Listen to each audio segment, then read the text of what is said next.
হরে কৃষ্ণ, রাধাসখী রান্নাঘরে আপনাদের সবাইকে স্বাগতম। তো আজকে আমরা ভগবানের জন্য তৈরি করছি বিনস ভাজি।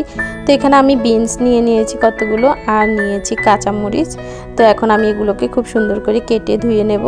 তো এই যে বিনসগুলোকে আমি আধা ইঞ্চি করে কেটে নিয়েছি, আর কাঁচামরিচটাও কেটে নিয়েছি। এখন আমি ফ্রাই প্যানে সাদা তেল দিয়ে দিয়েছি পরিমাণ মতো। এবারে তেলটা খুব ভালোভাবে গরম হলে এতে আমি দিয়ে দেব সেই কেটে রাখা বিনসগুলো। তো যখনই বিনসগুলো দেয়া হয়ে যাবে তখন খুব ভালোভাবে নেড়ে নেব। এবার আমি দিয়ে দেব এখানে সে কেটে রাখা কাঁচামরিচগুলো, আর দিব পরিমাণ মতো লবণ আর সামান্য হলুদ। তো এই সামান্য মশলা দিয়ে এই ভাজিটা করব, অনেক সুস্বাদু হয়। এভাবে করলে একদিন আপনারা করে ভগবানকে অর্পণ করে তারপরে প্রসাদ পেয়ে দেখবেন, অনেক সুস্বাদু হয়।